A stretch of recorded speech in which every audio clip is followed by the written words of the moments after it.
कबीर शब्द शरीर में बिन गुण बाजें तात, बाहर भीतर रम रहा ताते छुटी भ्रात। सत साहेब साधो भाई सभी को राम राम। ध्यान से सुनिए कबीर साहेब क्या कह रहे हैं। कुछ उद्घोष कर रहे हैं यहाँ पर, बहुत ही गहरी बात कह रहे हैं।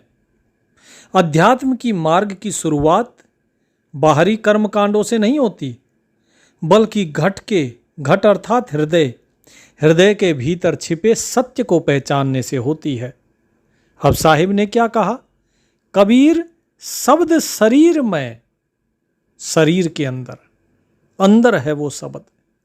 और जैसा कि साहिब ने कहा कि जब तक भीतर का सत्य जो है उसे नहीं पहचानोगे तब तक मुक्ति हो ही नहीं सकती। कितना ही राम राम रटते रहो। यही तो साहिब बार बार समझाते हैं। साहिब इस साखी में साधना के अत्यंत रहस्यमय पहलू को उजागर करते हैं और क्या कहते हैं? भौतिक जगत में जब भी कोई ध्वनि उत्पन्न होती है, कोई आवाज, तो उसके लिए आघात की आवश्यकता है। यानी कि किसी चीज पर जब चोट लगेगी तब आवाज पैदा होगी, चाहे वो जीव और तालू का टकराना हो या किसी वाद्य यंत्र के तारों को उंगलियों से छेड़ना हो। इसे संतों की भाषा में आहत नाद कहा जाता है। लेकिन दूसरा एक और है। कबीर साहिब जिस शब्द की बात कर रहे हैं वो क्या कहा? बिन गुण बाजें तात। गुण अर्थात साधन के। तो क्या कहते हैं कि वो बिना किसी भौतिक गुण या बिना किसी स्थूल तार या साधन के निरंतर मानव शरीर के भीतर बज रहा है।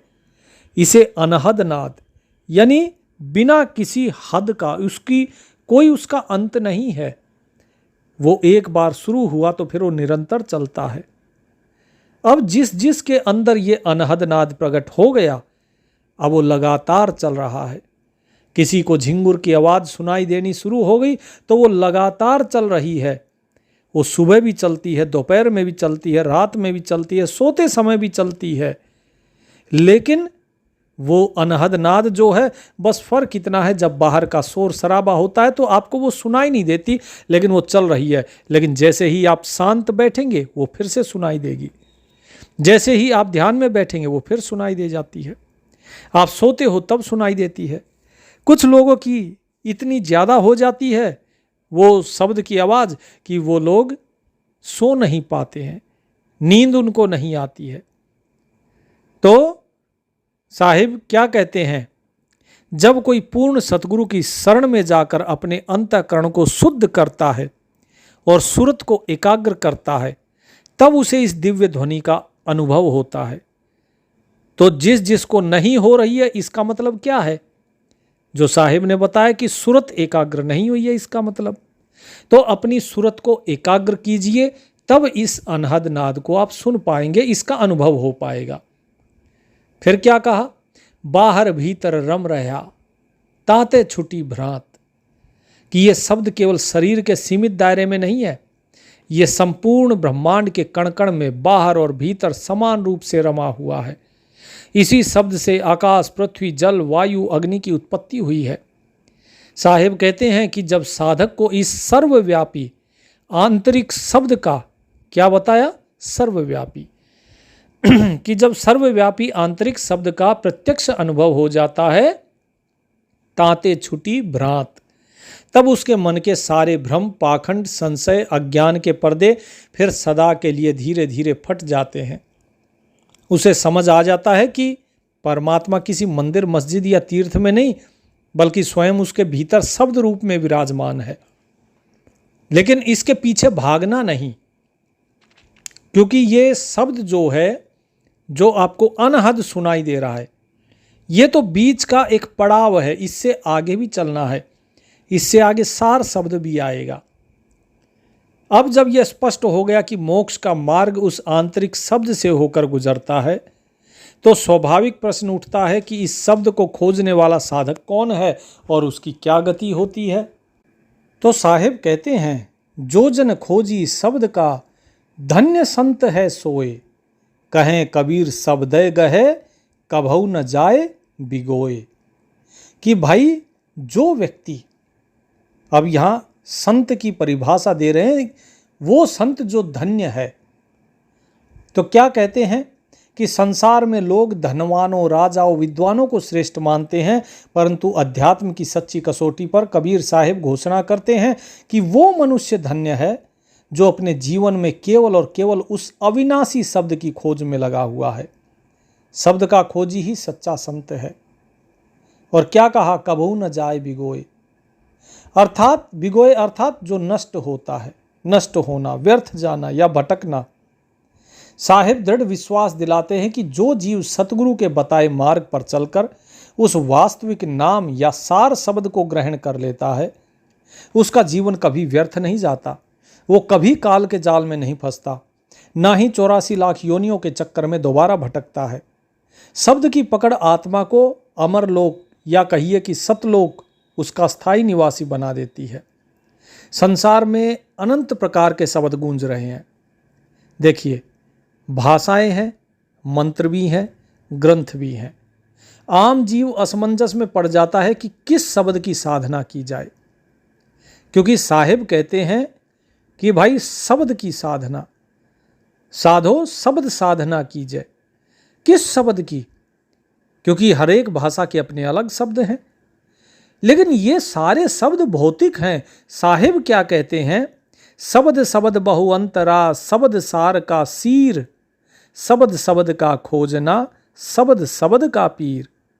शब्द शब्द बहु अंतरा, सार शब्द चित दे, जा शब्द साहिब मिले, सोई शब्द गहले।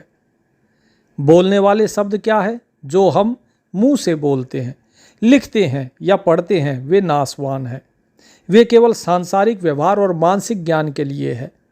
फिर दूसरा है मंत्र रूपी शब्द, जो विभिन्न संप्रदाय में दिए जाने जो मंत्र है ना, जो अक्षरात्मक होते हैं, जिनकी एक सीमा होती है। और तीसरा क्या है? सार शब्द, यानी क्या कहा, शब्द सार का सीर, सार शब्द। इन सब साधारण शब्दों से परे एक सार शब्द है जो संपूर्ण सृष्टि का मूल तत्व है।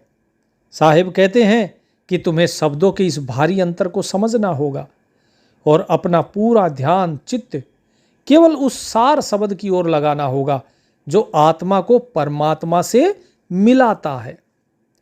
जा शब्द साहिब मिले, सोई शब्द गहिले। संतों का सीधा और स्पष्ट उपदेश है, केवल उसी शब्द को पकड़ो, उसी नाम की कमाई करो जिससे साक्षात परम पुरुष साहिब की प्राप्ति हो सके। जिस शब्द से सांसारिक सुख या रिद्धि सिद्धि मिले वो बंधनकारी है, परंतु जो शब्द साहिब से मिलता है वही ग्रहण करने योग्य है। भगत जियों, आपको कई चीज़ें बताई जाती हैं, शब्द, नाम, मंत्र, 3 चीज़ें आपको बताई जाती हैं। मंत्र जो नीचे ब्रह्मा, विष्णु, महेश, गणेश, काली, इन सब के लिए होते हैं। नाम सुमरन के लिए होता है। और शब्द उसे कहा जाता है जो प्रकट होता है। ये वो शब्द है जो अक्षरों से परे है। तो इस चीज़ का जरूर ध्यान रखिएगा। इसके बाद फिर बात आती है विदेह की। तो विदेह की बात करने से पहले हम एक बार, कल आपको कुछ बताया था हमने कल के सत्संग में कि 3 और 5 का भेद, उस 3 और 5 के भेद को समझो। वो 3 और 5 का भेद यदि आप समझते हैं तो आप अपने गुरु से जाकर उस भेद को समझिए, अगर नहीं समझते हैं तो। और यदि समझते हैं तो फिर तो कोई बात ही नहीं, फिर तो बहुत अच्छी बात है, क्योंकि फिर आपका जो भ्रम जाल है वो भ्रम जाल टूट जाएगा। लेकिन यदि उसे नहीं समझ पाए तो फिर दिक्कत है, फिर आप उस भ्रम जाल में फंसे रह जाएंगे। तो क्या है वो? सबसे पहले समझिए 3 का भेद। ये 3 का भेद क्या है? इन 3 के भेद में आपकी मुक्ति का भेद छुपा है और 5 के भेद में आपके बंधन का भेद छुपा हुआ है। तो सबसे पहले आपको बंधन का भेद बताते हैं कि 5 में बंधन कैसे है। सबसे पहले आता है 5 तत्व। ये जो 5 तत्व हैं ये आपके शरीर की रचना करते हैं। अगर आपका शरीर नहीं है तो आपकी आत्मा बंधन में नहीं है, आप बंधन में नहीं है। उसके बाद फिर आता है 5 तत्व से आपके 5 विकार। अगर ये 5 विकार हैं तो ये पांचों विकार आपको बांधते हैं, काम, क्रोध, लोभ, मोह, अहंकार।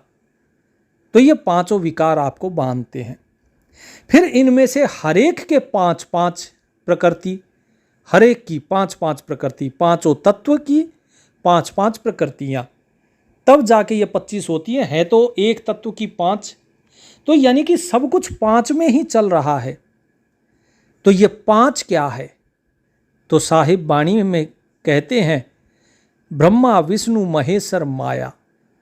ब्रह्मा, विष्णु, महेश और माया 4 हो गए, और धर्मराय कहिए 5वां हो गया धर्मराय।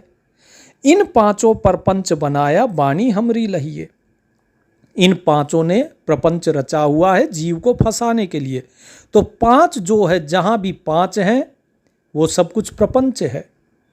जो पांडव थे वे किसके पुत्र थे? वो माया के पुत्र थे, सब के सब। आपको अगर ये भेद जानना है तो सृष्टि रचना में पढ़िए। जब जो माया थी उसको, या अद्या थी, उसको श्राप मिला, गायत्री को श्राप मिला, सावित्री को श्राप मिला। तो श्राप मिला था तो किस कारण हुआ? हमने एक सत्संग भी डाला था इस चीज़ पर कि वास्तव में द्रौपदी कौन थी, तो उसमें भी आप ये चीज़ देख सकते हैं। तो ये जो 5 हैं ये सब कुछ प्रपंच रचा हुआ है आपको फंसाने के लिए। 5 में व्यक्ति फंसता है। अब इसके बाद आगे चलेंगे तो आगे क्या है? आगे आते हैं आपकी 5 कर्मेंद्रियां।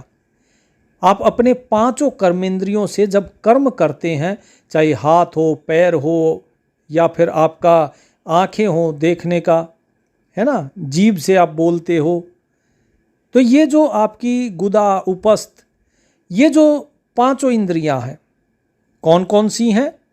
पहला पैर, दूसरा हाथ, तीसरा गुदा, चौथा उपस्थ, और 5वां है आपकी जिह्वा, जिससे आप वाणी बोलते हो। बोलकर भी तो कर्म होता है ना, वाचक कर्म। तो ये 5 चीज़ें, 5 कर्मेंद्रियां आपको कर्म में बांधती हैं, और कर्म का कर्मफल होता है। तो ये भी आपके बंधन का कारण हो गया। फिर आती हैं आपकी ज्ञानेंद्रियां 5। ये 5 ज्ञानेंद्रियां क्या करती हैं? ये 5 ज्ञानेंद्रियां आपको फंसाती हैं, आपके मन को बाहर लेकर जाती हैं। जिह्वा को स्वाद चाहिए, आँखों को सुंदर दृश्य चाहिए, कानों को मधुर संगीत चाहिए, ठीक है, आपकी त्वचा को अच्छा स्पर्श, कोमल स्पर्श चाहिए। इस प्रकार से जो 5 इंद्रियां हैं हमारी, नाक है, नाक को बहुत ही सुगंधित खुशबू चाहिए। तो इस प्रकार से ये 5 इंद्रियां हमारे मन को अपने वश में करती हैं, और वश में करती हैं तो फिर से बंधन है। तो 5 जो है, 5 हमारे बंधन का कारण है, और ये 5 का जो बंधन बनाया है ये होता है प्रपंच। इस प्रपंच को रचने वाले कौन है? ब्रह्मा, विष्णु, महेश, माया और धर्मराय, काल जिसे आप कहते हो। अब आते हैं अगली बात पे कि 3 क्या है? तो 3 है हमारी मुक्ति का रास्ता। अब 3 मुक्ति का रास्ता क्या है? 3 ताप भी होते हैं, है ना, 3 देव भी हैं। कौन है 3 देव? ब्रह्मा, विष्णु, महेश। लेकिन ये तो हमें बांधते हैं, तो ये हमारी मुक्ति का रास्ता कैसे है? तो उसकी भेद को समझिए। भेद क्या है? मुक्ति का रास्ता कैसे है ये? कि ब्रह्मा जो है, ब्रह्मा सृष्टि रचयिता है। अगर आपका जन्म नहीं होगा, मनुष्य जन्म अगर आपको नहीं मिलेगा, तो आप मुक्ति प्राप्त नहीं कर सकते, क्योंकि केवल और केवल मनुष्य जन्म में ही मुक्ति मिलती है। तो ये नर्तन आपको चाहिए, और नर्तन प्राप्त करने के लिए आपको जन्म लेना ही होगा। अब दूसरी चीज़ आती है ब्रह्मा के बाद विष्णु। विष्णु क्या करते हैं?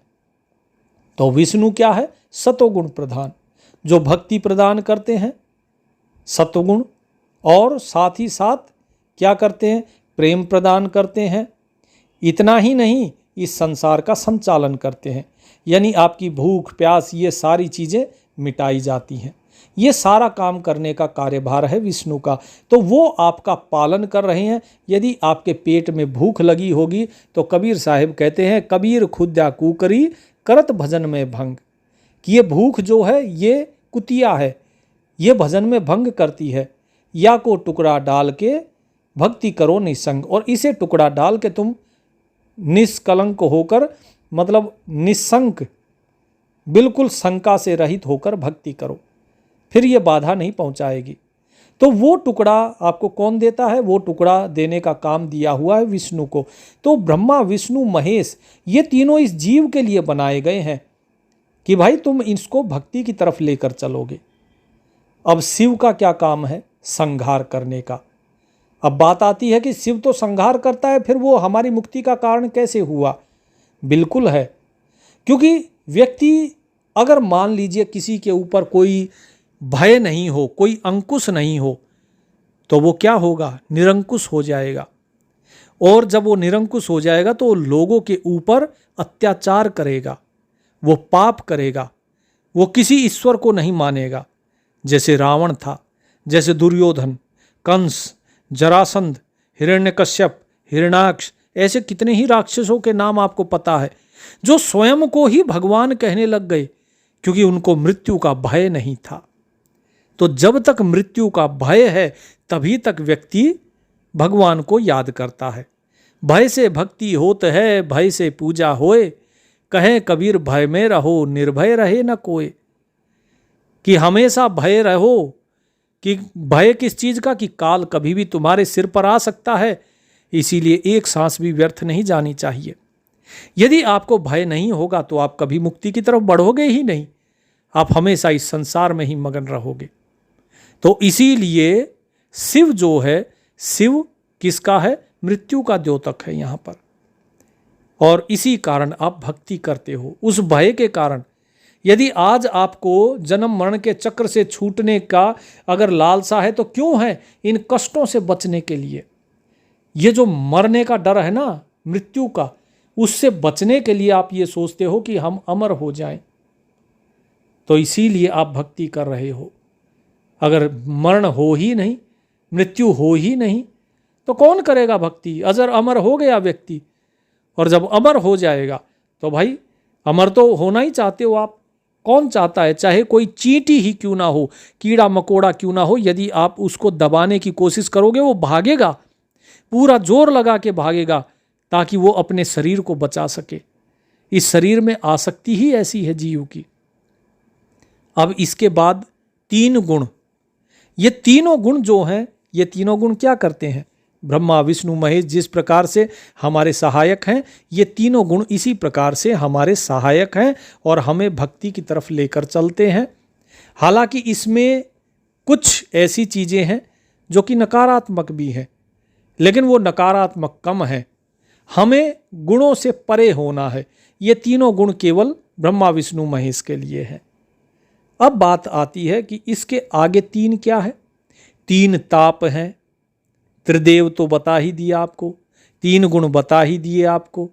ये तीनों गुण हमारे शरीर के पालन पोषण और इस संसार की जो सृष्टि रचना है, इसको चलाने के लिए बहुत ज़रूरी है। इन्हें तीनों गुणों के माध्यम से ये संसार की सृष्टि चल रही है।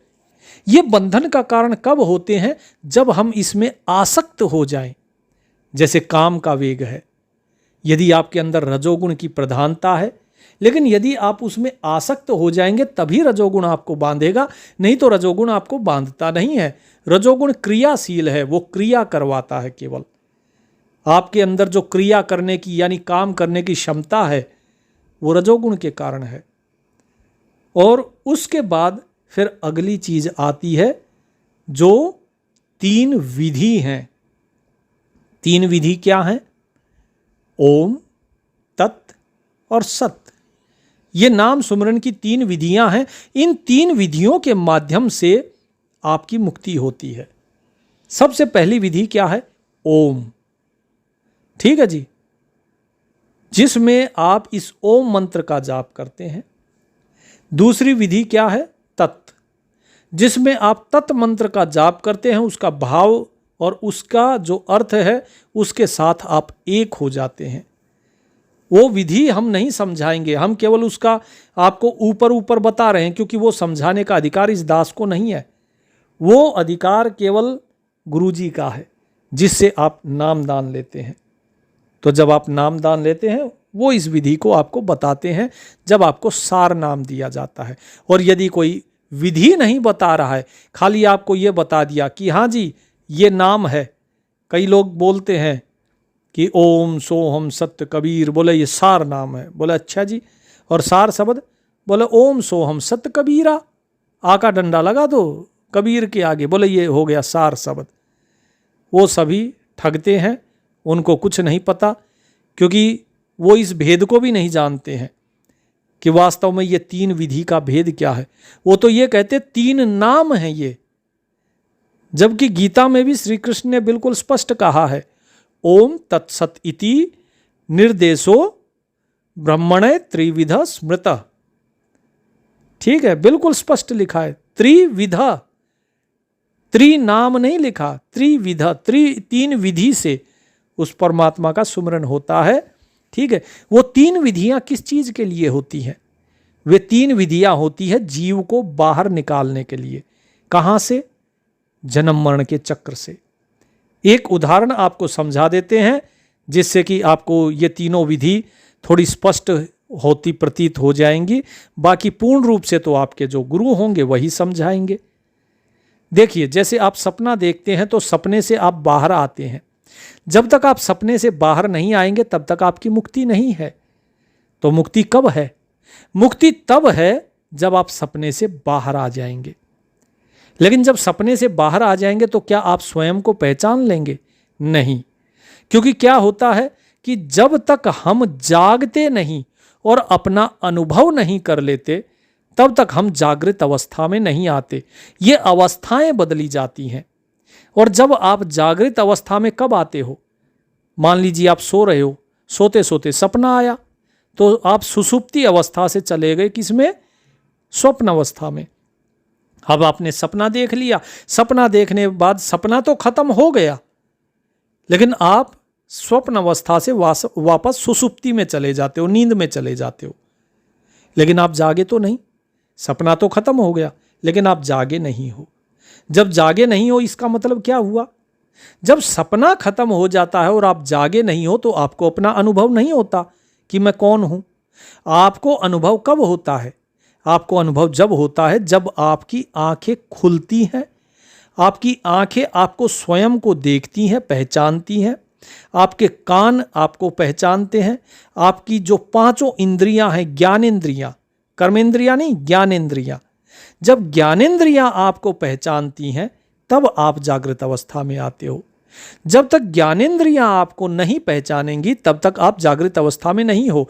बहुत से लोग ऐसे होते हैं, जैसे किसी का बच्चा सो रहा है, उसको उठाते हैं, चलो बेटे खड़े हो जाओ, उठते हैं और उठने के बाद और फिर वापस सो जाते हैं। वो उठे, चले भी जमीन पर, लेकिन फिर से सो गए। और सुबह जब पूछोगे उनसे तो उनको याद नहीं रहता कि वे उठे भी थे, क्योंकि उनकी पांचों इंद्रियों ने स्वयं का अनुभव नहीं किया था। और जब व्यक्ति वास्तव में स्वयं का अनुभव कर लेता है तब वो उस जो क्या कहते हैं जो स्वप्न अवस्था है, उस स्वप्न अवस्था को वो क्या मानता है? उस स्वप्न अवस्था को फिर वो मिथ्या मानता है। और जब स्वप्न अवस्था को मिथ्या मान लेता है तब उसे असली ज्ञान होता है कि हाँ भाई, वास्तव में कौन हूँ मैं ये जो जागा हुआ हूँ ये मैं हूँ। अब इसके आगे जब बात चलती है, आपने ये तो जान लिया कि मैं ये शरीर हूँ। अब जब शरीर जान लिया अपने आप को, अब कोई भी माई का लाल आपको सपने के दुख से दुखी नहीं कर सकता, सपने के धन से धनी नहीं कर सकता, सपने के सुख से सुखी नहीं कर सकता, सपने के जन्म मृत्यु से आपको जन्म मृत्यु में नहीं डाल सकता। आप जैसे ही जागते हो सपने का सारा संसार आपके लिए नष्ट हो जाता है। इसी प्रकार भगत जियों, तीन विधि से जब आप सुमरन करते हो तो सबसे पहले ये संसार जो है ना, ये संसार आपके लिए लुप्त हो जाता है। इसके बाद दूसरी विधि से करते हो तो दूसरा संसार लुप्त हो जाएगा। आप दूसरे संसार में जाओगे, फिर तीसरी विधि से करते हो तो आप तीसरे के साथ एक हो जाओगे। इस प्रकार से ये तीन विधियां हैं। ये विधियां कैसे हैं, क्या है, ये आपको जो तत्वदर्शी गुरु होता है केवल वही बता सकता है। दास को इसका भेद खोलने का आदेश नहीं है। फिर भी हमने आपको तीन विधि से ये सारी चीज़ें समझा दी कि ये तीन चीज़ें हैं। अब आता है तीन और है जो महत्वपूर्ण है, जो आपको मुक्ति में सहायक होता है। ये तीन मुक्ति में कौन सा सहायक है? ये है समय। कैसा समय? 3 मिनट। ये 3 मिनट का जो समय है ये बहुत ही कारगर है। मैं पहले भी इस बारे में आपसे बात कर चुका हूं सत्संग में, लेकिन फिर से एक बार दोहरा देते हैं। 3 मिनट कैसे? कि जब आप सुमरन करते हो, सुमरन की बात बाद में करेंगे, पहले आपको एक उदाहरण देते हैं कि आप स्वयं बैठना और किसी के भी साथ 3 मिनट तक आंख में आंख डालकर उसके साथ बैठना। जब आंख में आंख डालकर बैठोगे, जो भाव आपके मन में होगा वो भाव सामने वाले के अंदर ट्रांसफर हो जाएगा, और सामने वाले के अंदर जो भाव होगा वो आपके अंदर आ जाएगा। तो आप दोनों का सिंक्रोनाइजेशन हो जाता है, मतलब तालमेल बैठ जाता है। आप सामने वाला आपको पसंद करने लगता है, आप सामने वाले को पसंद करने लगते हो। ये इस 3 मिनट का भेद है। जब कोई व्यक्ति 3 मिनट तक किसी के साथ एक साथ रहता है और उसकी आंखों में आंखें डाल के, तो दोनों के बीच में एक जो वाइब्रेशन होती है ना, तरंगे, वो तरंगे एक दूसरे तक पहुंचती हैं और दोनों संभवतया मित्र बन जाते हैं, एक दूसरे से प्रेम करने लगते हैं वे। ये 3 मिनट का जो है जादू है। अब यही चीज़ अध्यात्म में भी होती है कि जब आप नाम सुमरन करते हो और केवल 3 मिनट तक आप अपने मन को शांत कर लेते हो और आपकी सुरत जो है वो आपके नाम पर टिक जाती है मात्र 3 मिनट, तो आपकी जो अवस्था है वो अवस्था बदलनी शुरू हो जाती है। आप अगर सपना देख रहे हैं और 3 मिनट अगर आप सपने से आप सुसुप्ति में आ गए, तो वो सपना फिर नहीं आएगा, वो सपना खत्म हो जाता है। नहीं तो आप वापस उसी सपने में फिर से जा सकते हो, जहां सपना खत्म हुआ वहीं से फिर वो शुरू हो सकता है। ठीक इसी प्रकार यदि आप जागृत में 3 मिनट आ गए, तो उसके बाद आप दोबारा से स्वप्न अवस्था में नहीं जाओगे। ठीक इसी प्रकार जब आप इस संसार में 3 मिनट तक सुमरन कर लेते हो, अपने मन को शांत करके अपनी सूरत को टिका कर, 3 मिनट अगर सूरत टिक गई तो समझ लो कि आपकी अवस्था बदलने वाली है। अर्थात आप इस संसार की जो जागृत अवस्था है, इससे तुरीय अवस्था में पहुंचना शुरू हो जाते हो मात्र 3 मिनट। ये 3 का जो खेल है ये आपकी मुक्ति का रास्ता है। इसीलिए आपको कहा था 3 और 5, ये 3-5 का खेल समझना बहुत ज़रूरी है। ये 3 और 5 आपको कहाँ का, जहाँ 5 का आंकड़ा दिखे वहाँ से खिसक लो। लोग कहते हैं ना, अरे 3 रोटी मत पकड़ाओ, 3 तिगाड़ा काम बिगाड़ा। नहीं, ये 3 जो है ये संसार का काम बिगाड़ सकता है, अध्यात्म का काम सुधारता है। इस भेद को समझ लीजिए भगत जियो। अब आते हैं साहिब की वाणी पे, जो साहिब कहते हैं, शब्द शब्द सब कोई कहे, वो तो शब्द विदेह, जिह्वा पर आवे नहीं, निरख परख कर देह। ठीक है जी, क्या कहा कि शब्द शब्द शब्द कोई कहे, वो तो शब्द विदेह है। विदेह किसको कहा जाता है? विदेह का मतलब होता है, अब देखिए सब शब्द तो रट रहे हैं, ठीक है, हर संप्रदाय दावा करता है कि उसके पास सार शब्द है, परंतु वास्तविक मोक्षदायक शब्द क्या होता है? वो विदेह होता है। वो आपके पास भी है, संप्रदायों के पास नहीं, वो आपके पास भी है, आपके अंदर है। वो किसी की जुबान से नहीं निकलता, क्योंकि विदेह अर्थात बिना किसी भौतिक आकार या देह के जो चीज़ शब्दों से मुंह से बोली जा सकती है वो लिखी भी जा सकती है। तो क्या कहते हैं कि जिह्वा पर आवे नहीं। विदेह का तो मतलब हो गया बिल्कुल स्पष्ट कि भाई ना तो कोई आकार है ना देह है सार शब्द का। अब क्या कहा? जिह्वा पर आवे नहीं, कि उसको बोला भी नहीं जा सकता। अब मान लो हम कोई आवाज़ करे इस प्रकार की, अब इसको लिखोगे? लिख तो नहीं सकते, लेकिन जुबान पे तो आ गया ना ये। लेकिन साहिब इसकी भी मना कर देते हैं कि वो जिह्वा से भी नहीं बोला जा सकता।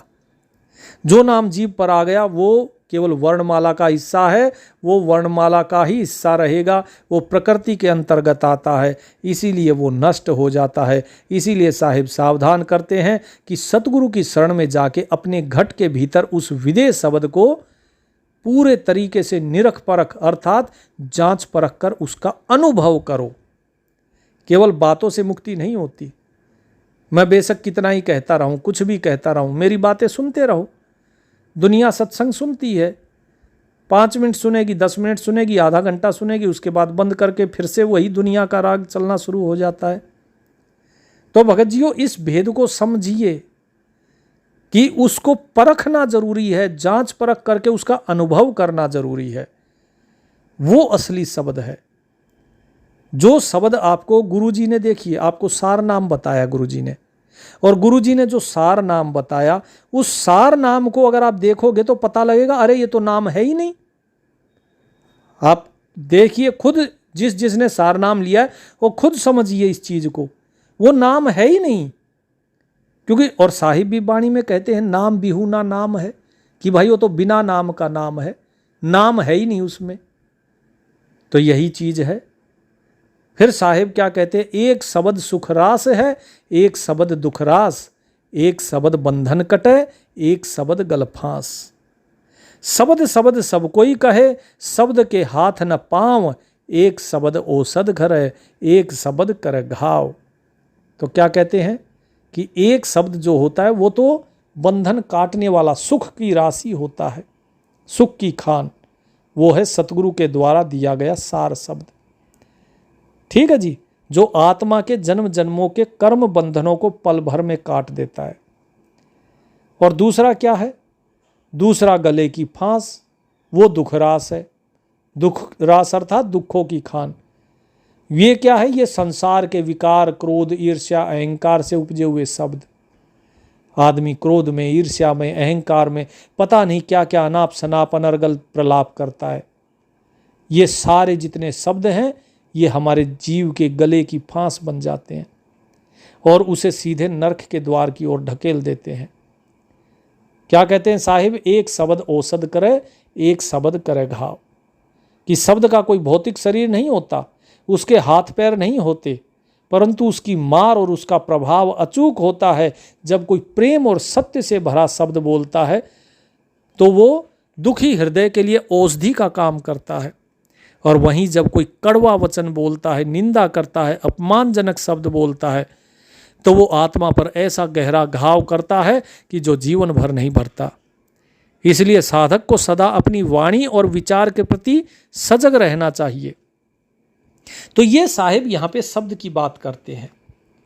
अब शब्द को अगर आप गहराई से समझें तो शब्द आखिर है क्या। जब आपको प्रथम मंत्र दिया, जो पहला नाम दिया, नाम तो वही था, विधि अलग थी। फिर जब दूसरा दिया तो भी नाम वही था और विधि अलग थी। फिर जब तीसरा दिया तो भी नाम वही था, विधि फिर से बदल गई। केवल विधि बदलती चली गई और आपकी स्थिति बदलती चली गई, आपका स्वरूप बदलता चला गया। इसी प्रकार शब्द वही रहता है, भाव बदलते चले जाते हैं, और ये भाव ही वास्तव में वो सार शब्द का स्वरूप है। इसीलिए हम आपको कहते हैं बार बार कि भाई ये भाव जो है ना, इस भाव का ही भूखा परमात्मा है। भगवान किसी धन दौलत का भूखा नहीं, चढ़ावे का भूखा नहीं, धन संपत्ति का भूखा नहीं है। आप घंटे बजा रहे हो या आप कुछ और कर रहे हो तो क्या इसका भूखा है? नहीं। भगवान इस चीज का भूखा नहीं कि आप कितने बड़े ज्ञानी हो। वो ज्ञान तो इसलिए जरूरी है ताकि आपको वास्तव में वो शब्द समझ में आ सके, आप खुद कम से कम ये समझ सके कि वास्तव में सत्य क्या है। क्योंकि जब तक सत्य असत्य का निर्णय नहीं कर पाओगे तब तक आगे भक्ति मार्ग में बढ़ ही नहीं पाओगे। उसके लिए ये ज्ञान होना बहुत जरूरी है। ये ज्ञान ही उस सार शब्द तक पहुंचाता है, और इस ज्ञान के लिए पढ़ाई जरूरी नहीं है। इस ज्ञान के लिए जो गुरु के द्वारा सीख दी गई है वो सीख धारण करना बहुत जरूरी है। अब जिसको ज्ञान है, अगर मान लो जो मंदिर के पंडित हैं, पुजारी है, अगर उनको ज्ञान होता तो वो क्या घंटे बजाते मिलते क्या मंदिर में? वो आरती करते मिलते क्या? अगर उनको ज्ञान होता तो क्या वो पत्थर की मूर्ति की पूजा करते? जरा सोचिए, जो कथावाचक हैं, इतनी कथाएं कहते हैं, कोई भागवत की, कोई रामायण की, कोई सत्यनारायण की कथाएं कहते हैं ना, लेकिन जरा सोचिए अगर इनको ज्ञान होता तो क्या ये अपने शरीर को सुंदर वस्त्रों से, तिलक से और चंदन से लीप पोत के बैठते क्या? ये भेष थोड़ी ना बनाते। अरे जिसे ज्ञान हो गया वो तो परे हो जाता इन चीजों से। ये घंटे नहीं बजाते, फिर वो जो घंटा बजा रहा है उसको काहे का ज्ञान है? फिर कुछ नहीं, खाली उसे घंटे बजाने का ज्ञान है और कोई ज्ञान नहीं। साहिब कहते हैं इन्होंने शब्द को जाना ही नहीं, ये सिर्फ और सिर्फ बाहर के सांसारिक शब्द को जानते हैं, वही शब्द बोलते हैं, वही शब्द सुनते हैं, उसी शब्द का अनुभव करते हैं। अंदर का जो शब्द है उसकी साधना कभी करते ही नहीं। बिना सोचे समझे केवल लकीर के फकीर बनकर साधना करने से कोई लाभ नहीं होता। साहिब स्पष्ट निर्देश देते हैं, सीख सुने विचार ले, सीख सुने विचार ले, ताहि शब्द सुख दे, बिना समझ शब्दे गहे कछु न लाहा ले। गुरुदेव तो दे देते हैं शब्द, आपको सार नाम दे देते हैं कि भाई ये सार नाम तुम्हारे सार शब्द को प्रकट करेगा। गुरु के द्वारा दिया हुआ जो वचन है वही शब्द है। लेकिन साहिब क्या कहते हैं, सीखे सुने विचार ले, कि जो आपने गुरु से सीखा, जो आपने शब्द गुरु से सुना, पहले उसका विचार करो, उसे विचारो। अगर उसके ऊपर विचार नहीं करोगे बात नहीं बनेगी। अगर खाली रटते रहोगे ना तो बात नहीं बनेगी। भगत जियों, मैं क्यों आपको कहता हूं ये 3, 5 ये सारी बातें क्यों बताता हूं? इसलिए बताता हूं ताकि आप समझो चीज को, आप उस गहराई तक जाओ जिस गहराई में जाने के बाद आपका जो विवेक है वो काम करना शुरू करेगा। आप अपने विवेक को लगाओ, उस पे काम करने में, विचार करने में लगाओ। साहिब कहते हैं सीखे सुने विचार ले।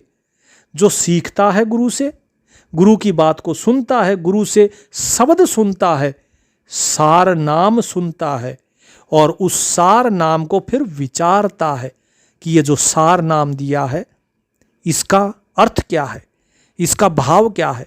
गुरु जी ने जैसे बताया है उस प्रकार से उसको विचारता है कि हाँ ये सही है कि गलत है। अगर गलत है, दुविधा है, फिर पूछो। 1 बार पूछो, 2 बार पूछो, 10 बार पूछो, जब तक दुविधा ना जाए तब तक पूछो और फिर उसके अनुभव में लग जाओ। उसको विचार करो, उसके अनुभव में लग जाओ। ताहि शब्द सुख दे। साहिब कहते हैं शब्द केवल उसे ही सुख देता है। सुख कौन सा है? मुक्ति का। भाई मुक्ति के लिए तो सब लगे हुए हैं, उसे ही वो आत्मिक सुख मिलता है। और बिना समझ शब्दे गहे, जो बिना समझे उस शब्द को समझता नहीं और केवल शब्द को ग्रहण कर लेता है। अब मान लीजिए आपको किसी ने नामदान दिया और जो नाम दिया है, जो शब्द आपको दिया है सुमरन करने के लिए, आपने उसे समझा हाथ नहीं, ना ही गुरु ने समझाया, क्योंकि गुरु को भी ये था कि चलो भाई खाली सुमरन के लिए नाम दे दो और छुट्टी। ज़्यादातर गुरु तो यही करते हैं कि भाई नाम दे देते हैं और उसके बाद छुट्टी कर देते हैं।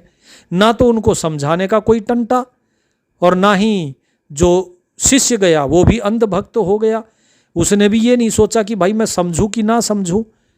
तो साहिब यही कहते हैं बिना समझे जो शब्द को ग्रहण करता है कछु न लाहा ले है, उसको कोई लाहा अर्थात कोई लाभ नहीं होता, कोई फायदा नहीं होता।